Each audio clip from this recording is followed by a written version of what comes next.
In the heart of a small village, known as Kagarko, there lived a young lady named Asabe. Although young, yet her soul carried the grace and wisdom of generations past. Her smile, ever present, was like the first bloom of a sunflower in spring, radiant, warm, and full of promises. She moved through life with the grace of one who understood the value of patience, who believed in the slow, steady work of time. She was a lady who loved people as if her heart were woven from threads of kindness. Children, especially, seemed to be drawn to her like moths to light. They would gather around her whenever she walked through the village, their laughter mingling with hers as she listened to their stories, held their hands, and shared with them her unshakable joy. To them, she was not just a friend, but a guardian of their innocence and dreams. Asabe's hands were never idle, for she was as hardworking as she was gentle. Welcome to Christ-Centered Stories by Ruth Ezekiel, where inspiring, transformative, and motivational stories are brought to life. Each story is filled with relatable characters who face real-life challenges and triumph through faith, helping you develop Christ-like convictions. Let these positive, faith-filled messages encourage you on your spiritual journey, bringing you closer to Christ's example. Asabe had recently left her small hometown nestled in the northern plains of Nigeria to live with the family of Mr. and Mrs. Eze in the heart of the city. The Ezes, a kind couple with 3 small children, had heard of Asabe's good nature through a trusted friend and welcomed her into their home with open arms. Little did they know, she would become much more than they had expected, a true gem. Her new role was to take care of Mr. and Mrs. Eze's 3 children, Danny, the adventurous 10-year-old, Mama, the bookish 8-year-old, and Baba, the lively 5-year-old. Asabe quickly settled into her routine, waking up before dawn to prepare the children for school. She would bathe them, cook their breakfast, and ensure they were dressed in their neat uniforms before she walked them to school, always on time. After school, Asabe's responsibilities didn't end. She sat with Danny, Mama, and Baba, helping them with their homework. Danny, who preferred to be outside playing football, would sometimes grumble, but Asabe had a way of gently encouraging him until the work was done. Mama, lost in her world of books, needed little encouragement, while Baba, with his endless energy, was more interested in cartoons or running through the house. Yet Asabe managed it all with grace, making sure they understood their lessons before tucking them into bed each night after prayer. On weekends, Asabe would plait Mama's hair, her fingers moving expertly through the thick strands, while Baba played nearby, his small hands sometimes tugging at Asabe's apron. Danny would often disappear to hang out with his friends, and while Mrs. Eze believed the children should be doing housework, Asabe had a soft heart. She would quietly complete the household tasks herself, never forcing them to work if they were unwilling. To her, love and patience mattered more than rigid discipline. Mrs. Eze did not see it that way. One afternoon, frustrated after finding Asabe doing the children's housework again, she said, "Asabe, do you want the children to grow up lazy? You cannot do everything for them. What kind of adults will they become?"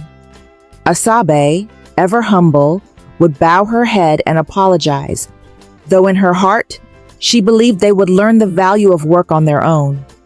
She did not want to force them. She wanted them to love work, as she had learned too, in their own time. But it wasn't just the housework that puzzled Mrs. Eze. She noticed how Asabe smiled at everyone she met, whether it was the shoemaker, the market woman, or even strangers passing by their home. Mrs. Eze found it disturbing. One day, unable to contain her frustration any longer, she asked Asabe, "Why do you smile so much? Don't you worry people will think you're loose? You're young, and men might misunderstand." Asabe paused, her eyes soft as they met Mrs. Eze's.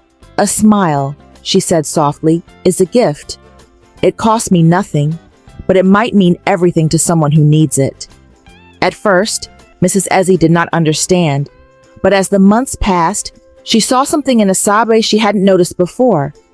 Asabe was kind, yes, but there was a strength in her that was hard to miss. She never engaged in immoral behavior with men, never even flirted with the boys. In fact, Asabe seemed completely focused on the children, on her work, and on something else that Mrs. Ezzy couldn't quite figure out. When asked to do something, Asabe never forgot or complained. She simply did it, perfectly and on time. "You can rely on her for anything," Mr. Ezzy once said to his wife after witnessing yet another flawless task completed. Asabe is like a breath of fresh air, a person of true reliability. What made Asabe stand out even more was her deep faith. Though she rarely spoke of it, her actions reflected a spirit anchored in something far greater than the world around her. Every night, Asabe could be found in quiet prayer, her eyes closed, lips moving in silent reverence. She never boasted of her spiritual life, but it was clear to anyone who watched her life that she was God-fearing. Her actions bathed in integrity and kindness. Days turned to weeks, and soon, the Ezzys couldn't imagine their lives without Asabe. She was the glue that held the family together in subtle ways they hadn't realized they needed. She knew what was important to each of them and worked quietly in the background to ensure their happiness. It wasn't just the children she cared for.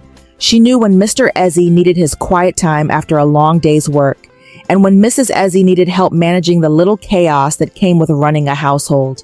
One day, as Mrs. Ezzy watched Asabe teaching her youngest child how to tie his shoelaces, she realized how rare a soul they had been blessed with. Not many people carried such a natural love for others, such deep patience, and a sense of responsibility that made life smoother for everyone around them. "Asabe," Mrs. Ezzy called softly, "you are a gift to us. You are a lady with a golden heart. Thank you for everything you do." Asabe, ever humble, simply smiled, her bright eyes crinkling at the corners, and said, "It is nothing, ma'am. It's a blessing to serve." But it was never nothing. Asabe's presence was everything. She was the kind of person who didn't need to shout to be heard or seen. She lived her life in such a way that people couldn't help but notice the beauty of her character, a character that made the world around her a little brighter. And in that household, where her laughter echoed through the halls and her patience was the steady thread that tied them all together, Asabe was more than just a house helper. She was a reminder that the greatest gifts in life often come in quiet, humble packages. Gifts that leave lasting imprints on the hearts of those fortunate enough to receive them. What Mrs. Ezzy didn't know was that Asabe had a dream, one that went far beyond her work in the Ezzy household. She had always wanted to be a nurse, to help people in a deeper way than she could as a nanny. Though she was busy all day, she never let go of that dream. She studied quietly, little by little, trusting that God had a plan for her. Years later, Asabe's hard work paid off. She became a nurse, fulfilling her long-held dream. She was quickly beloved by patients and staff alike. Her natural care, her endless patience, and that smile, oh, that smile, made her everyone's favorite. Patients were happy when they saw her coming into the hospital ward, and even on the most difficult days, Asabe remained steady. Her employer noticed her dedication and often trusted her with more responsibility than her position usually allowed. Sometimes, her employer left her to manage the entire hospital, confident that everything would run smoothly in her capable hands. Through it all, Asabe's heart remained the same. She was still the lady who loved children, who smiled at strangers, who did her work faithfully without needing applause. Her journey from a village girl to a nurse was one of quiet strength, unshakable faith, and endless love. And that smile, the one that Mrs. Ezzy had once questioned, became a symbol of hope for everyone who crossed her path. My amazing viewers, welcome to Christ-Centered Stories. If you have not subscribed to my YouTube channel, please be part of my growth and click on that subscribe button below. Like, share, and comment. And if you have subscribed already, I want to say a big thank you.